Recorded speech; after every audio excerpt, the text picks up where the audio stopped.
So if you begin to go into Genesis, the 10th chapter, and you look into the nation charts and you see Ham. And you see that Ham is the progenitor of all of these African nations. And we're gonna make some coffee and talk at the same time, okay?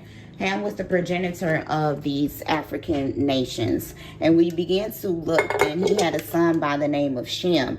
By the name of Cush. Cush is very important. Cush is an Afro-Arab. And Cush began to inhabit the Arabian Peninsula. Cush went down into the Sudan, and I actually ended up meeting for the first time somebody from Sudan, an Afro-Arab, the other day. And I just kind of had a feeling that he was probably from the Sudan, because I've met his co-workers who are from Yemen. Some are from Saudi Arabia. I just figured that he was from the Sudan. I'm going to just put it like that.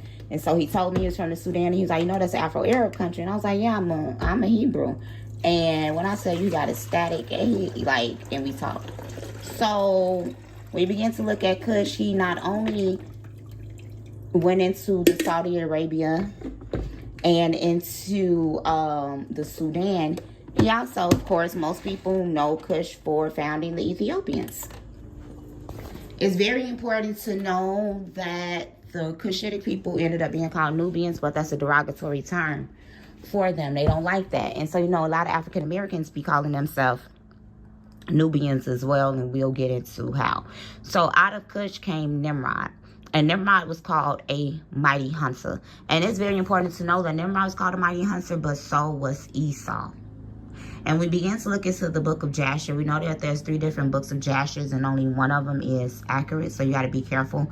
It begins to state that when Esau went off to hunt and he came back all hungry and stuff and did shuttle, when he began to sell his birthright, it's because he had killed Nimrod. Whether it was on accident or on purpose, he ended up killing Nimrod. Nimrod is a contemporary to Abraham. We began to know that Abraham's father, Terah, they all lived in Ur and Mesopotamia. And you see in Genesis 10, it was saying that out of Nimrod came, I think, Acadia, Babel, Shinar, and Erech. And then out of Asher, who was the son of Shem, ended up coming, I think, Shelah and Nineveh and all of these other places, right?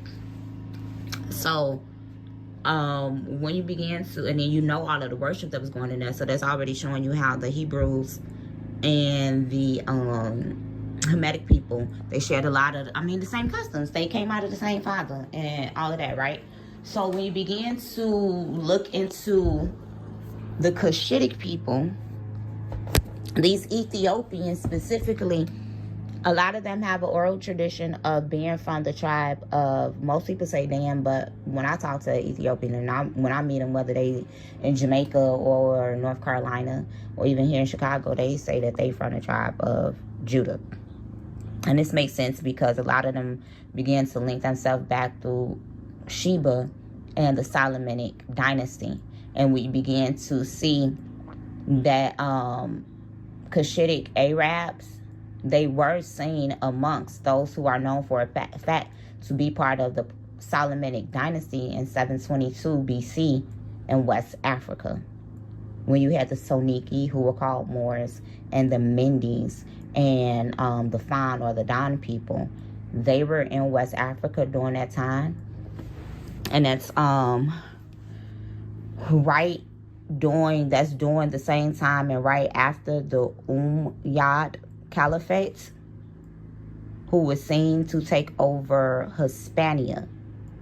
And these were the Arabs who began to become one with the Berbers, who are also called Moors. They went into Hispania, where the Israelites were living autonomously ever since 70 AD.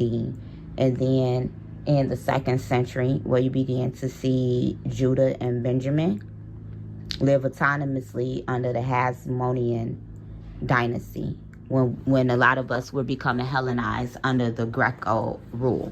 And this is in Antiochus Epiphanes, when he came in and he began to slaughter a boar, a black boar, on our temple, which is a Canaanite custom that we see among Tyre and Zidon. So when you begin to look at Genesis, the 10th chapter, and you begin to see that Sidon, Tyre, they came out of Ham. They end up becoming one and the same with Dan at some point.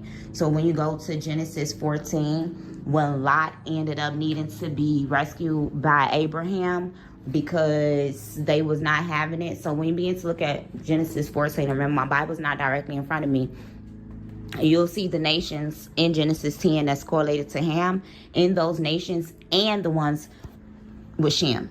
So when you begin to look at Elam, it's important to know that in Genesis 10, Elam is a Semite through Shem.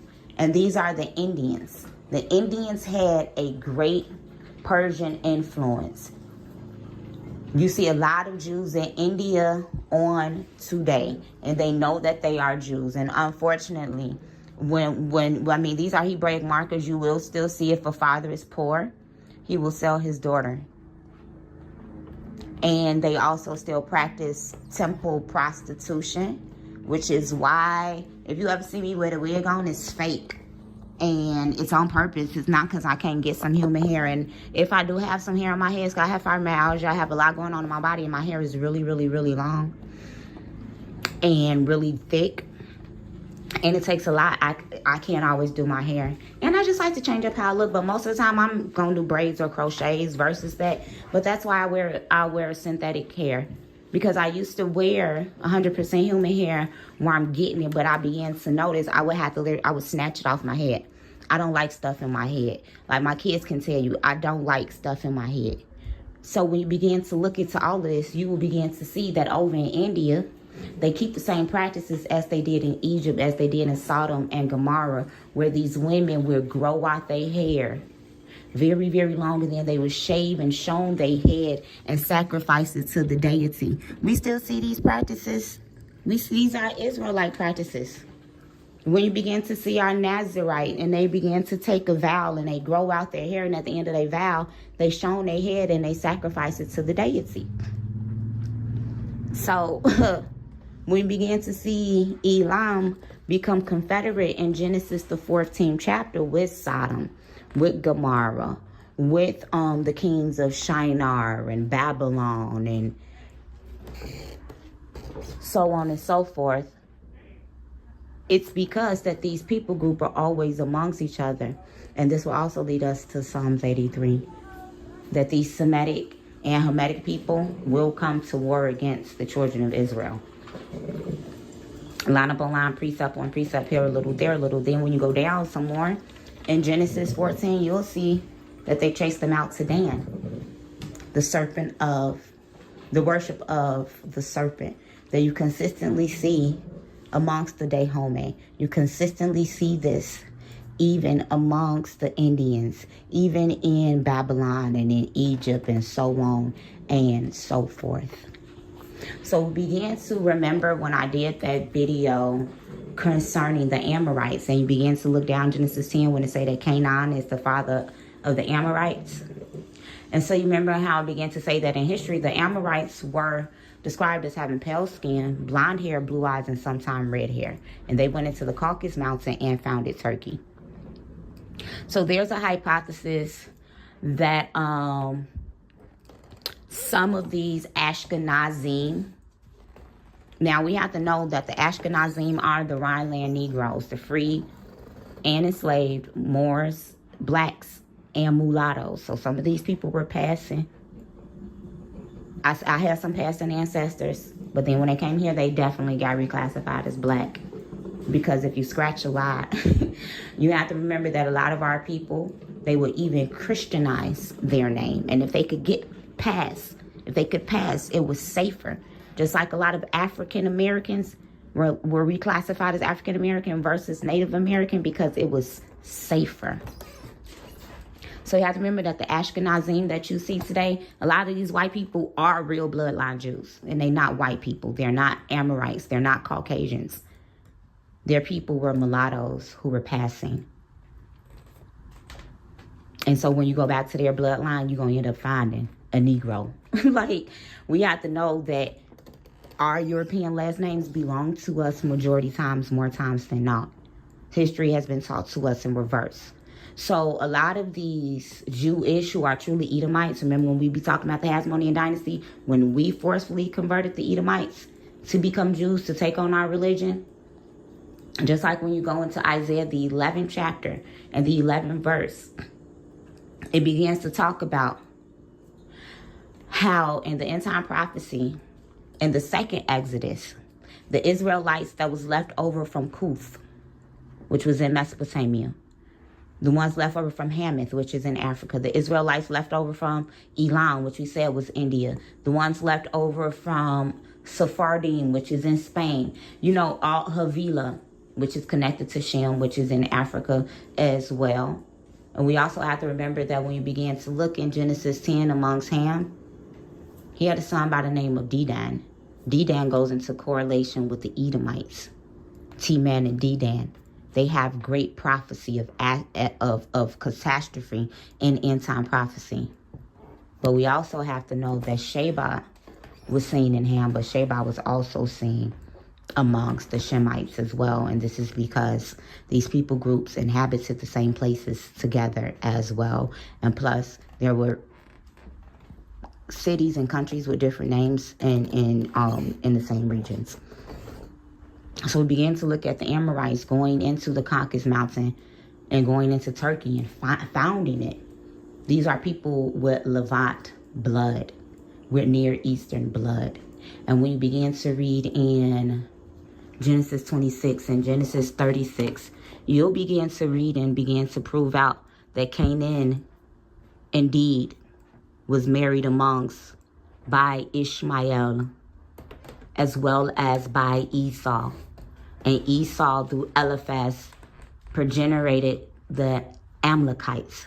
And it's very important to know that the Amalekites are clearly Edomites. And even under Persian rule, during the time of Xerxes, when Haman was seeking to kill us, Haman was an Edomite. He was an Amalekite. He was an Amalekite, the people that look up blood. And this is specifically why the Most High told the Israelites to completely kill them out. Because history repeats itself. We see that when we were leaving ancient Egypt, we got attacked by the Amalekites up on exiting out of there right away. And we clearly did not kill those people completely out.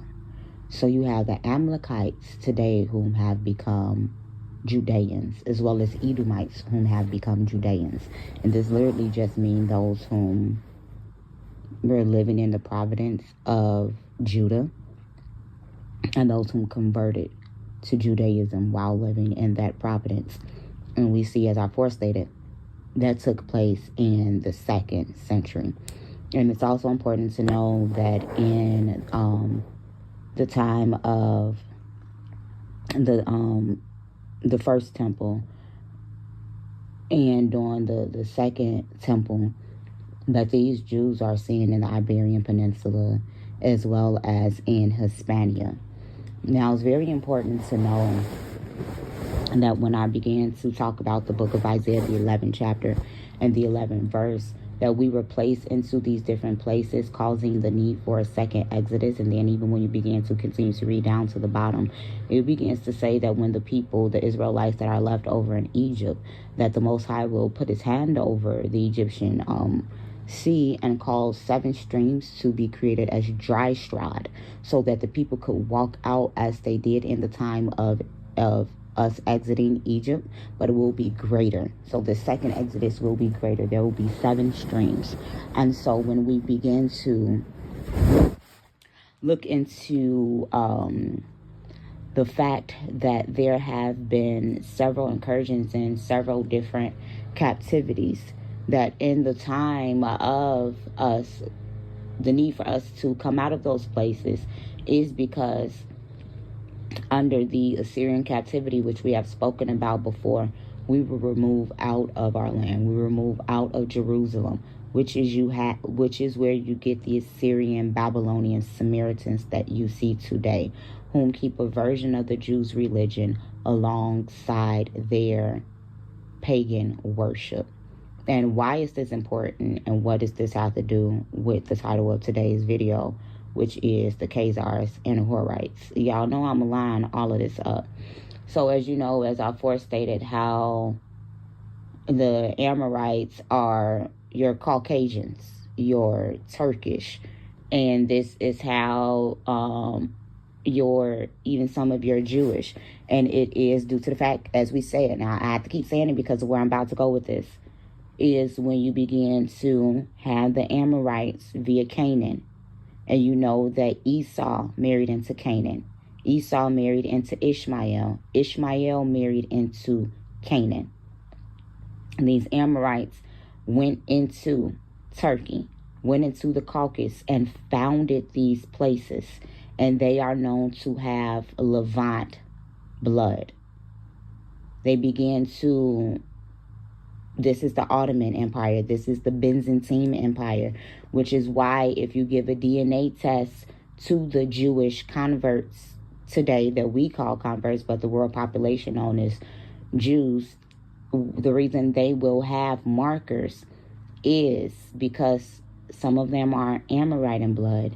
We are going to prove the fact that some of them are Horites. It's very important to know that the Horites began to be in Mount Seir. And this is also seen in Genesis 10, Genesis 26, Genesis 36. Now, the Horites were, by the ancient Egyptians in their inscriptions, it's a man by the name of Archibald. It's very important to know that Archibald is an ancient mulatto, hidden one, Jew, last name. And this man was actually an Assyrianologist, and he spoke over 20 ancient languages. And he also was a source material for the Encyclopedia Britannica, I think the 9th through like 11th or 12th edition. Heavy. So according to Mr. Archibald, he stated that the ancient Egyptian script actually called the Horites Khar. Now, if you know, you know. If you know, you know. If you know, you know, you know, you know. But if you don't, we're talking about Khazars. Now, I know it's not an exact spelling. We're going to get it there. Because Khazar is what? Khazar. And they're called Khar. Similar, but for some people, not close enough. We don't even want it to be a reach, correct? So when you begin to take hypothesis, and the man, he went to Oxford University. And I think the paper that I found was from somebody from Oxford University, but I'm not sure. But there was a hypothesis, as I forestated, that some of these people bloodline came from the Rhineland, but that's been debunked because, as I said before, the Rhineland were Negroes. They were being sterilized and killed during the Holocaust. So the other hypothesis is that the Jewish population today are Ukrainian in origin. And so what was done was they compared their genes to both sexes of people. And it concluded that the Jewish people of today are definitely an admixture of Ukrainians and Near Eastern populations. And how is this? Well, if you take a gander into the Ukraine, they have a place called Kharkiv, Kharkiv. Now let's take a pause. So it said that Nergal was worshipped by these people in Kuth. And that's what we need to know. These people in Babylon, these Samaritans, worshipped this god by the name of Nergal. Nergal was known to be the war god, a god of death, a god of destruction. He goes back to the god of Mesopotamia that was worshipped and venerated in Mesopotamia, I believe, in 4000 to 3000 BC. Nin Hishgag, I believe, and Nin, N-I-N, also can mean Layli, but I'm writing about some stuff about that in my book. But when you look at Nergal is mentioned in the Bible. And one of the Babylonian kings, his name was also Nergal something, because they began to be named after their deities. Just like the Israelites would be as well, which is why some of their name ended in Yah, and their other last name ended in, the other name ended in El. Which is why you got a lot of black people, their last name end in the same thing. Yah and El. Toya, Octavia, Trinicia. You know, like Daniel, Isaiah. You know, like the book names. So we began to look at Nergal. He is represented by a staff with a double-headed snake. But then when you begin to look even further, he's also connected to the worship of Ishtar. And when you go even deeper, the caduceus is his symbol, which is that staff with two snakes, which goes back to Greco-Egyptian worship, leading you back to the ancient Sumerian god that I aforementioned. The worship of the serpent, as I said, was seen amongst the Danites. And how do we tie in the Danites and the Sidon and Tyre, like I was stating? It's because Dan were known to be seafaring people. Case in point, look into the book of Judges when they were living as a confederate, autonomous in a way. They had their own ships. We began to look into my grandfather, Maryland and Holiday, and their family emblem. It was not only a red hand of Judah, which we already covered, which was, you know, seen amongst the Persian captivity, so on and so forth. Excuse me. But most importantly, you will see the snake. And this will go back into the oral tradition of the Irish, whom stated that they came out of Egypt. And not only did they have the red hand to connect them back to Zerah, who was the twin coming from Judah and Tamar, but they also was represented by the snake, and they were known as the Danuthians, and they worshipped a god by the name Danu, which goes back to Anu. And Abraham was looked at, as I foresight, as a contemporary of Nimrod, and during his time, his father Terah, who was a priest of On, he was the priest of Anu, a Mesopotamian deity. And amongst some rabbis, they stated that Abraham was offered by his father as a sacrifice to these deities to Nimrod to be thrown in a fiery furnace, and he came out as pure gold, just like Shadrach, Meshach, and the, you know, y'all know the story. And this is when El Shaddai began to call him out of Mesopotamia. So when we began to even look at the Oromo people, who are known to be Cushitic, and they are also seen in not only Ethiopia, but in Jamaica as well. Then you have the Maroons, who are in Jamaica, who are Asante. They are Moors. They were the fighters, the warriors, the rebels. Then you have your Igbos, who say that they are Creole. They say the same thing in Haiti. They know that they are Igbos, all in Jamaica. And then specifically, we will begin to look at, as I've mentioned them before, the Yoruba, and why the Yoruba is important in tying all of this in is because these people group will be the ones that will make Genesis 10 and the relation between the Israelites and the Hamitic people as well makes sense, because the Yoruba state that they have, some of them from Nimrod and the rest of them are from the sons of Ephraim, which would prove Isaiah to be true when the Assyrians took our people and pushed them out into Spain, so on and so forth. The Yoruba state, that they left Spain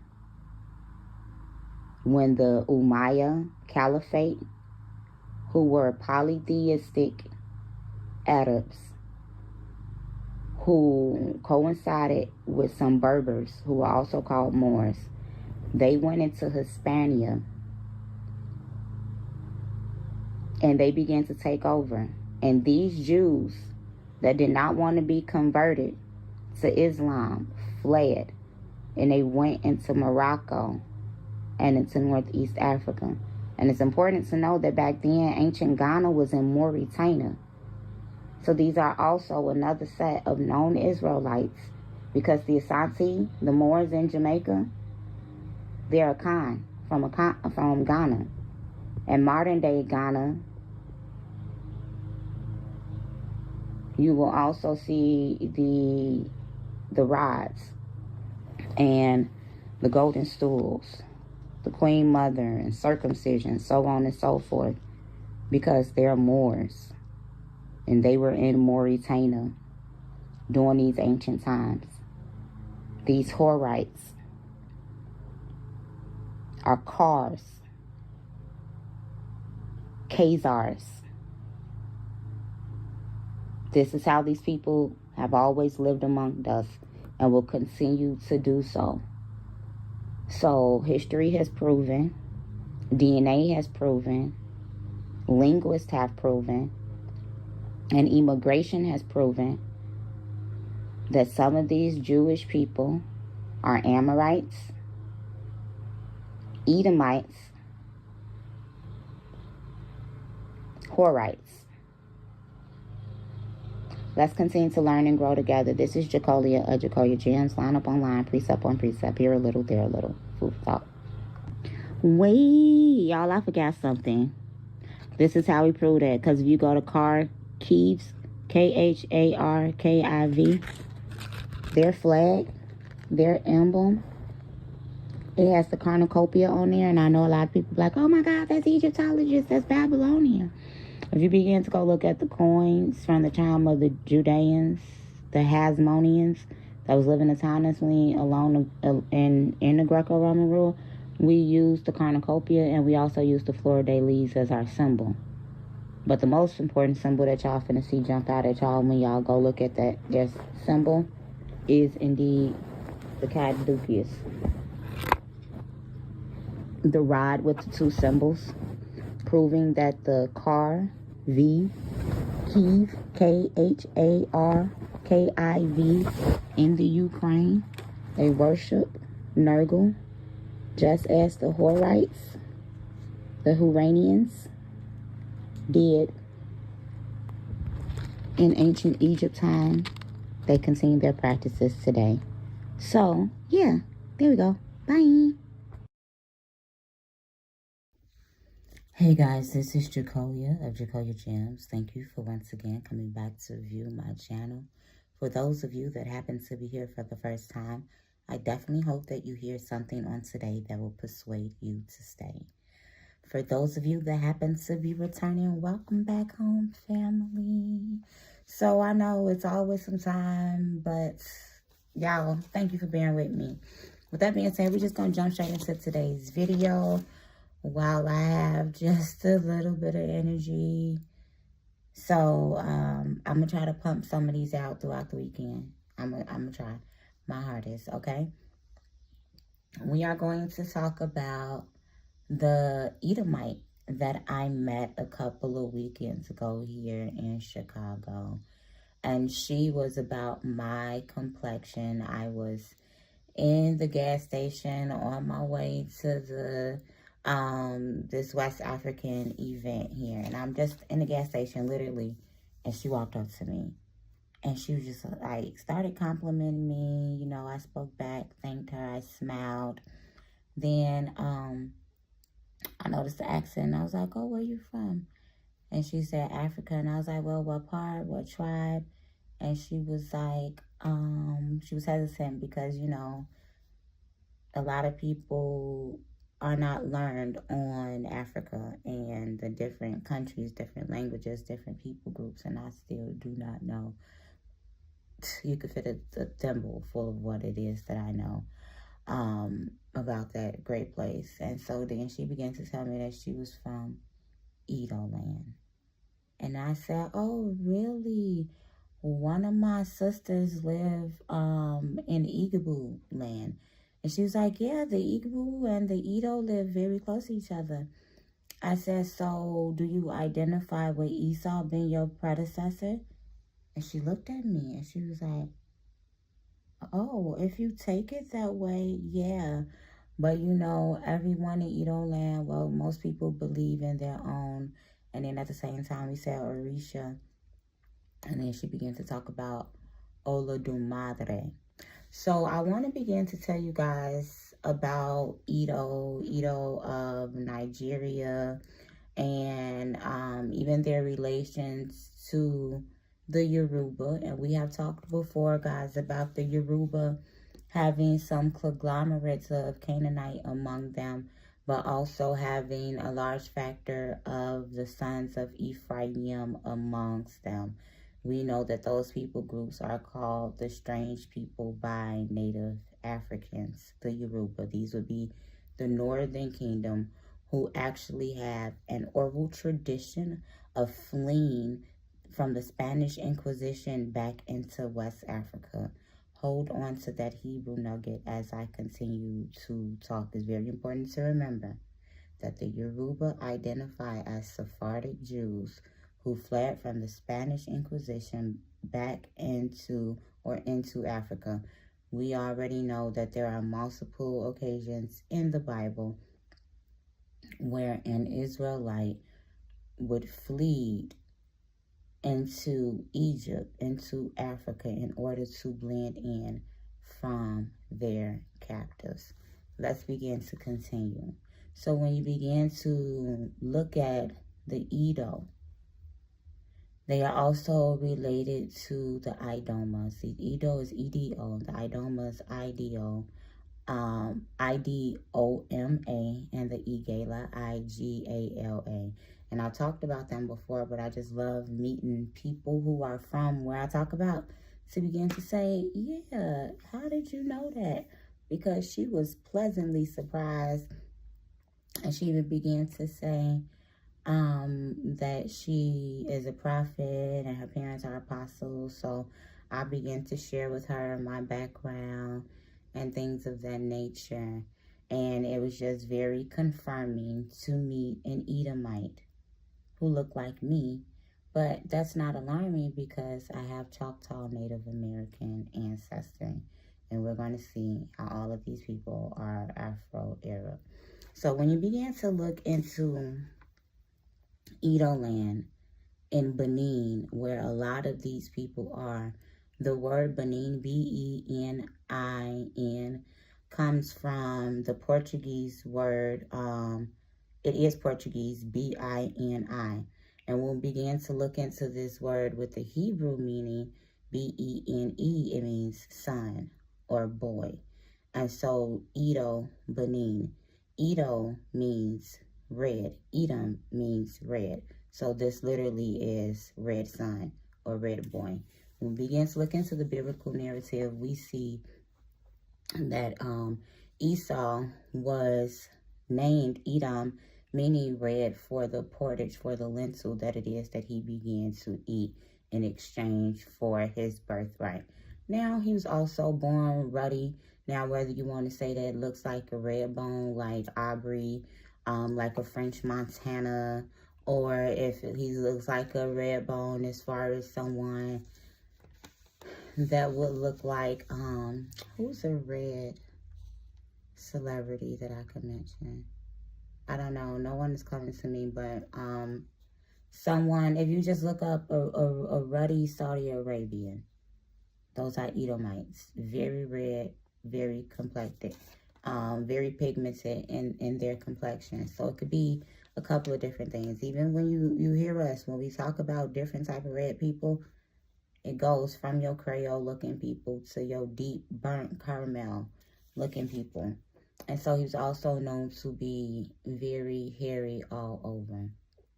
When you begin to look at this description, it should lead you to the Edo of Japan. Now, the Edo of Japan and the Edo of Nigeria all have the same story as Esau of the Bible. It's very important to know that Yod-Heh-Wav-Heh is said to have come from Timan. Timan is in the Arabian desert. So for the people who are gung-ho on saying that Esau is the white man, I'm going to break down how they began to get to that doctrine and mess it all up. When we begin to look at the Edo of Japan, they are red, very hairy. They look very related to some of the Native American tribes, and this is because they are. Very important to know that wherever you saw some Israelites, you were going to see some Edomites. Yod-Heh-Wav-Heh came from Timan. He was known to be the power of the Edomites and the Midianites before he was known to even be the power of the Israelites. The Edomites also worshiped this god by the name of Kos, K-O-S, and he was mentioned and venerated, and you see this all throughout Egyptian and Near Eastern iconography. And it's very similar to the way that the Edomites worshipped him and the way that the Israelites worshipped Yahweh. We also need to pay attention to the fact that Yod-Heh-Wav-Heh is the power of the Hebrews, not just the Israelites. This is something that's very important to know.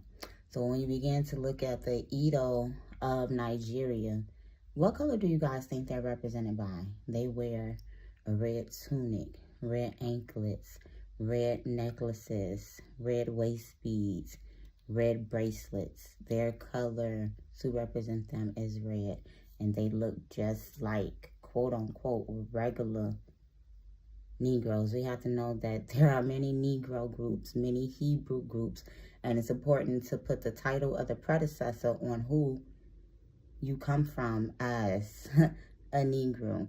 It's also important to know that majority of us here in the Americas have some Edomite blood in us, whether you want to know, whether you want to admit or not, because a lot of us have Native American ancestry mixed with Elevatine Jew, which are the Jews that never left Egypt, stayed in West Africa, continued to keep the pre-exilic practices like you see with the Igbo and stuff, who still slaughter the animals, still keep the circumcision, this, that, and the other.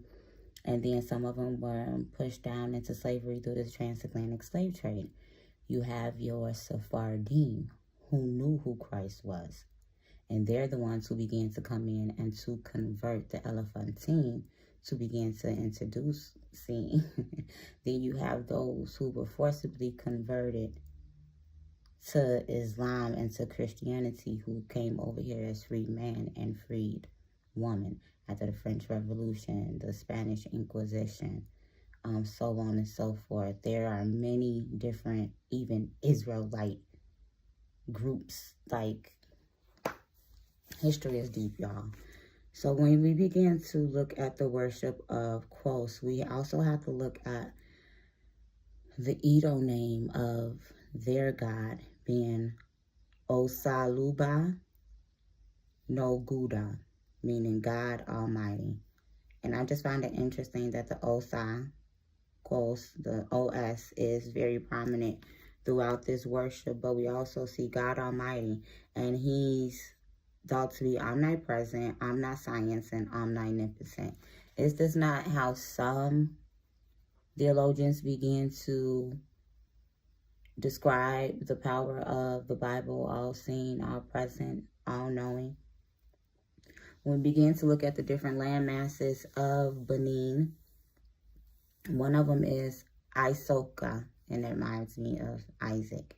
And the other name for their God Almighty is Ur-Hoba. Now that's funny, Ur-Hoba, that can sound like Jehovah, but when you look at we know that that means light. And the divination system that the priests began to use is called Urim and Thummim. The divination system that is used greatly amongst the Edo, the Yoruba, is called the Ifa system. We will also begin to see that is the origins of these Hebraic people. And Hoba can begin to go back into Hebrew, Igbo, Hebrew, Eber. And so these are things that's very important to just begin to line up who these people groups are today. When we begin to look into Esau, as I mentioned, when people like to compare him and say that he is the white man, the reason why this begins to happen is because in the Grecian captivity, that 400-year gap that we see that the Christian church begins to talk about, excuse me, that I've talked about before, where we were in Greco-Roman captivity. And some Israelites were living autonomously off on their own, called the Hamilconian dynasty. And they had their own army, own farm, own everything. Just like my grandfather did, Mayor Leonard Holiday, Morrisville in London under King James rule. Just like we see with Goshen, or a virus, as Manetho and Josephus called it, when we were under the rule of the Egyptians. Now, when we began to look at the Hamilconian dynasty, they began to go in and forcibly convert some Edomites to the Jews' religion. So then you had some Edomites who were in power and who were in rule as well. And we will see this being present and played out in the Greek New Testament. But we know that originally the book of Matthew was written in Aramaic, and Christ spoke Galilean Aramaic. So when we began to see that Alexander the Great and Antiochus Epiphanes, this Greco-Roman rulership was going on for all of these years. And then the Antiochus Epiphanes came in while we were in Greco-Roman captivity and began to put pigs on our temple, began to erect a statue to Zeus. And this is how we ended up beginning to have to rededicate the temple with the Feast of Lights, which is actually linked to a Persian feast. And we got that Persian influence when we were in Persian captivity. When you see King Xerxes and Cyrus allowing the rebuilding of the temple and the rediscovering of the law, so on and so forth.